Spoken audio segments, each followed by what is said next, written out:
کیا گیا ہے، اس عرصے کو طویل کیا گیا ہے۔ عزیزو، انسان کے لیے خدا کا انتظار، یہ معاملہ بڑا عجیب ہے۔ اس کی وجہ یہ ہے کہ مخلوق کی کیا مجال ہے کہ وہ خالق کو کسی بات میں انکار کر دے۔ خالق بجا طور پر ہے وہ حق رکھتا ہے کہ اس کی مخلوق جو ہے وہ اس کی مرضی کو ویلکم کرے، تو بھی یاد رکھنا وہ بطور خالق، وہ بطور مالک اپنی بات زبردستی کسی سے نہیں منواتا۔ وہ جابر حکمران کے جیسا نہیں ہے، وہ ظلم و ستم کرنے والا خدا نہیں ہے کہ اپنی مرضی کو انسان پر مسلط کر دے، اسے ٹھونس دے کہ اس مرضی کو اسے کسی نہ کسی طرح سے پورا کرنا ہی ہے۔ عزیزو، خدا کی ذات کا معاملہ یہ ہے کہ اس نے انسان کو آزاد چھوڑا ہے کہ وہ خدا کی مرضی کو پورا کرے یا کہ نہ کرے۔ تو یہ معاملہ اس نے انسان پر چھوڑ دیا ہے۔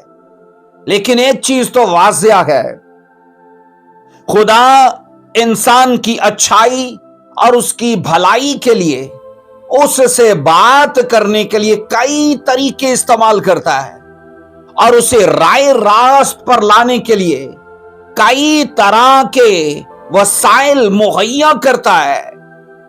عزیزو، خدا کے انتظار کرنے میں یاد رکھنا دو بنیادی باتوں کو وجہ مانا جاتا ہے۔ خدا کے انتظار کرنے میں دو خاص باتوں کو بنیادی وجہ مانا جاتا ہے، اور وہ بنیادی باتیں کون سی ہیں؟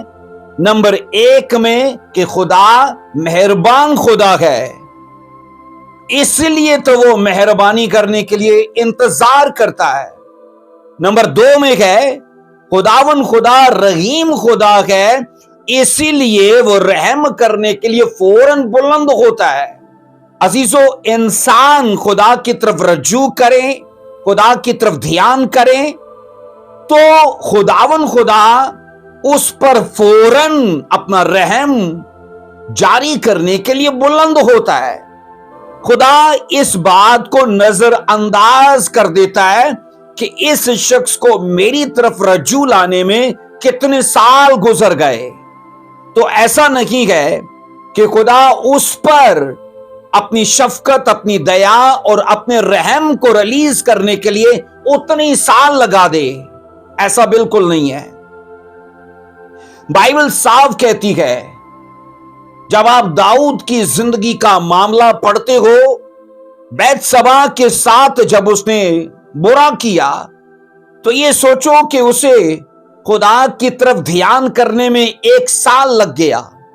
1 سال تک یاد رکھیے گا، اسے پتہ ہی نہیں چلا کہ اس کا خدا اس سے خفا ہو چکا ہے، اس سے ناراض ہو چکا ہے۔ بائبل صاف کہتی ہے اسے تب پتہ چلا جب اس کے پاس ایک نبی بھیجا گیا کہ تو نے کسی کی بیوی کو اپنے لیے لے لیا جبکہ تیرے پاس بے شمار بیویاں تھیں۔ اور عزیزو، تب جب اسے اپنے اس گھنونے فعل کا پتہ چلتا ہے، اس کا جرم اس پر واضح کر دیا جاتا ہے، وہ خدا میں اپنا من لگاتا ہے اور وہ خدا سے معافی مانگتا ہے، اور یہ سوچو خداوند خدا اسی وقت اسے جواب دیتا ہے۔ اس نے اگرچہ 1 سال لگا دیا خدا سے دعا کرنے میں، معافی مانگنے میں، لیکن خدا کی شفقت اور اس کے رحم کی جب بات کرتے ہیں تو خداوند نے فوراً اسے جواب دیا۔ ایک اور معاملے میں بائبل کہتی ہے اسرائیلیوں پر 3 سال لگاتار قحط رہا، اور دیکھا ہے جس سال داؤد نے دعا کی، خدا بھی اسی سال اس پر ظاہر ہوا، اسے جواب دیا کہ یہ قحط کس وجہ سے ہے۔ بائبل کے مطابق عزیزو، یہ سب باتیں ہمارے لیے ایک ثبوت مہیا کرتی ہیں کہ خدا جب مہربان ہے وہ مہربانی کرتا ہے، وہ انتظار کرتا ہے، اور خداوند جب رحیم ہے تو وہ رحم کرنے کے لیے بلند ہوتا ہے۔ تو یہ دونوں باتیں مل کر ایک ٹھوس ثبوت مہیا کرتی ہیں کہ خداوند قہر کرنے کی نسبت رحم کرنا زیادہ پسند کرتا ہے۔ وہ غصہ کرنے سے، وہ قہر جاری کرنے سے باز رہتا ہے، لیکن شفقت اور رحم اور دیا کو جاری کرنے کے لیے ہمیشہ بلند رہتا ہے۔ آئیے ذرا ایک ورس کو پڑھتے ہیں۔ یوئیل کی کتاب اس کا 2 باب اس کی 13ویں ورس میں لکھا ہے۔ یوئیل اس کا 2 باب اس کی 13ویں ورس میں، اور اپنے کپڑوں کو نہیں بلکہ دلوں کو چاک کر کے خداوند اپنے خدا کی طرف متوجہ ہو، کیونکہ وہ رحیم و مہربان، قہر کرنے میں دھیما اور شفقت میں غنی اور عذاب نازل کرنے سے باز رہتا ہے۔ جب ہم نے یسایہ 30 کی 18 میں پڑھا تو وہ خدا کی ذات کے 2 پہلوؤں پر بات کرتی ہے، اور جب ہم یوئیل 2 کی 13 کو پڑھتے ہیں تو اس آیت مقدسہ میں بھی 2 باتوں پر توجہ دلائی گئی ہے۔ وہ 2 باتیں کون سی ہیں؟ نمبر 1 میں انسان کی ذمہ داریوں پر توجہ دلائی گئی ہے، اور نمبر 2 میں خدا کے شفیق کردار پر بھی انسان کی توجہ دلائی گئی ہے۔ اب اس نمبر 1 میں جب ہم انسان کی ذمہ داری کی بات کرتے ہیں تو دھیان سے سنیے گا عزیزو، انسان کی ذمہ داری یہ ہے کہ وہ پورے دل سے خدا کی طرف رجوع کرنے کے لیے مائل ہو، وہ کپڑوں کو نہیں بلکہ اپنے دلوں کو چاک کرے، اور دلوں کو چاک کرنا عاجزی، فروتنی اور انکساری کا یعنی ہمبلنس کا نشان ہے۔ بائبل کہتی ہے کہ انسان کو چاہیے کہ وہ کپڑوں کو نہیں بلکہ دلوں کو چاک کرے۔ ہم اکثر ایک گیت گاتے ہیں، بھیس بدلا کیا ہوا، دل کا بدلنا چاہیے۔ اس گیت میں بھی یہ سبق دیا جاتا ہے کہ بھیس بدلنے سے خدا کو کچھ فرق نہیں پڑتا، اگر انسان اپنا دل بدلے ہاں اس سے خدا کو فرق پڑتا ہے۔ اس کو دیکھ کر انسان کی طرف خدا متوجہ ہوتا ہے، خدا پر، اس سے انسان پر خدا اپنی شفقت کو، اپنے رحم کو جاری کرنے کے لیے بلند ہوتا ہے۔ سو عزیزو، انسان کی ذمہ داری پر جب بات کی جاتی ہے تو میں اکثر یہ کہتا ہوں، انسان کی ذمہ داریوں میں کبھی خدا مداخلت نہیں کرتا۔ جو کام انسان کو کرنے ہیں وہ اسی کو کرنے ہیں، اور ان کاموں کے لیے اس سے باز پرس کی جائے گی، ان کاموں کے لیے اسے یاد رکھنا کٹہرے میں کھڑا کیا جائے گا۔ سو عزیزو، جب ذمہ داری کی بات آتی ہے تو میں ایک اور چیز آپ کو واضح کرتا چلوں کہ ذمہ داری کبھی بھی ہماری نہیں ہوتی، ذمہ داری میری ہوتی ہے۔ اکثر یہ کہا جاتا ہے کہ ہماری ذمہ داری ہے، جبکہ یہ ٹوٹلی غلط ہے۔ اصل یہ ہے کہ ذمہ داری میری ہے۔ ہر آدمی جب یہ کہتا ہے کہ ذمہ داری میری ہے تو اس سے عزیزو یہ سمجھ آتی ہے کہ انسان اپنے شخصی کاموں کے لیے، وہ اپنے کردار و اعمال کے لیے وہ جواب دہ ہے، اس لیے اسے اپنی ذمہ داری کے لیے بخوبی طور پر یاد رکھیے گا عزیزو، اپنے کردار کو نبھانا ہے اور اپنی ذمہ داریوں کے لیے اسے یاد رکھنا چوکس ہونا ہے۔ کلیسیا یاد رکھیے، ہمیں اس کی طرف اس لیے رجوع نہیں لانا چاہیے کہ جناب وہ سزا دیتا ہے، وہ عدل کرتا ہے، یا وہ کل کو نرک میں ڈال دے گا، بلکہ اس کی طرف اس لیے رجوع لانا چاہیے کہ وہ رحم کرتا ہے، وہ پیار کرتا ہے، وہ ترس کرتا ہے، وہ انتظار کرتا ہے۔ اس لیے عزیزو، انسان کو چاہیے کہ وہ خدا کی مہربانی کو سمجھے، وہ خدا کے پیار کو اور اس کے رحم کو سمجھے۔ عزیزو، وہ ہمارے لیے توبہ کرنے پر ہمیں قبول کر لیتا ہے۔ عزیزو، ایک انسان خدا کے پاس آنے کے لیے کتنا اسے انتظار کراتا ہے. پر یہ سوچ لو کہ جب انسان اس کی طرف آ جاتا ہے تو خدا اس پر رحم کرنے کے لیے اسے اتنا انتظار نہیں کراتا. یہاں پر ہم اس کی محبت کو، اس کی شفقت کو دیکھ سکتے ہیں. عزیزو یاد رکھیے گا کہ انسان اگر اپنا ارادہ بدلتا ہے اور انسان اپنا مزاج بدلتا ہے، انسان اپنا کردار و طبع بدلتا ہے، تو عزیزو اس کے ساتھ خدا بھی اپنا سلوک اور اپنا برتاؤ بدل دیتا ہے. کیونکہ اس شخص نے خداوند کی طرف رجوع کیا ہے اور اپنا کردار، اپنا مزاج، سب چیزیں بدلی ہیں. اب اس کے لیے خدا بھی یہ کرتا ہے کہ وہ اپنا سلوک اور اپنا برتاؤ اس کے ساتھ بدل دیتا ہے، کیونکہ اب وہ اسے بطور خالق نہیں بلکہ اسے بطور بیٹا دیکھ رہا ہے. خدا یاد رکھیے گا، سب کا خدا تو ہے پر سب کا باپ نہیں ہے. باپ انہی کا ہے جو اس کی طرف رجوع کرتے ہیں، جو اسے اپنا شخصی نجات دہندہ قبول کرتے ہیں، جو اپنے کردار و طبع، اپنے مزاج اور اپنے رویے اور روش پر کام کرتے ہیں. خداوند یاد رکھنا انہیں بطور بیٹا ایکسپٹ کرتا ہے، اور یہ یاد رکھنا ان لوگوں کے لیے بڑی عزت کی بات ہے. عزیزو یاد رکھیے گا،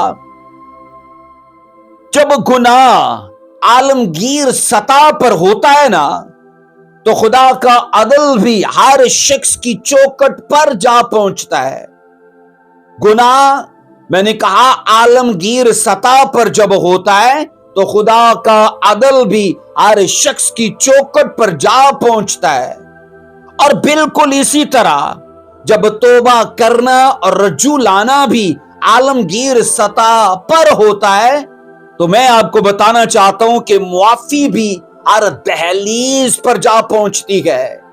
عزیزو ہمارے سامنے نینوا کا واقعہ موجود ہے جو اس بات کی تصدیق کرتا ہے کہ جب پورے شہر نے توبہ کر لی تھی تو معافی ہر شخص کی چوکٹ یا اس کی دہلیز تک جا پہنچی تھی، کیونکہ خدا نے سب کو معاف کر دیا تھا. اس لیے عزیزو ہر شخص کو چاہیے کہ وہ خدا کی طرف رجوع لانے میں اور اپنے دلوں کو چاک کرنے میں اپنی ذمہ داری کو پورے طور پر ادا کرے. اور یہاں پر میں یہ کہہ رہا ہوں کہ یوئیل کی کتاب 2:13 دراصل دو باتوں پر توجہ دلاتی ہے. نمبر 1 میں ہماری یعنی کہ میری یعنی کہ انسان کی ذمہ داری، یعنی کہ انسان کی ذمہ داری، اور نمبر 2 میں ہے خدا کا شفیق کردار. آئیے خدا کے شفیق کردار پر ہم بات کرتے ہیں. عزیزو خدا رحیم اور مہربان ہے، وہ قہر کرنے میں دھیما اور شفقت میں غنی ہے. بائبل مقدس میں ہمیں خدا ایک بات کا اعلان کرتے دکھائی دیتا ہے جس میں خدا کے شفیق کردار کو اور بھی واضح طور پر بیان کیا گیا ہے. تو آئیے ذرا خروج کی کتاب اور اس کا 34 باب اس کی 6 ورس کو پڑھیں گے. یہاں پر لکھا ہے، خروج 34 کی 6 میں خداوند اس کے آگے سے یہ پکارتا ہوا گزرا، خداوند خداوند خدائے رحیم اور مہربان، قہر کرنے میں دھیما اور شفقت اور وفا میں غنی. عزیزو خداوند نے خود 4 باتوں کے لیے اپنے حق میں اعلان کیا ہے. اور جب میں نے کہا یوئیل کی کتاب بھی 2:13 خدا کے شفیق کردار پر ہماری توجہ دلاتی ہے، تو خروج 34 کی 6 میں خدا کے اس شفیق کردار کو 4 باتوں میں اور بھی تفصیل سے بیان کیا گیا ہے. نمبر 1 میں کہا گیا ہے خداوند خدائے رحیم. اس سے مراد ہے کہ خداوند خدا ترس سے بھرا ہوا خدا ہے اور وہ اس دنیا کے آغاز سے ہی بنی نوع انسان پر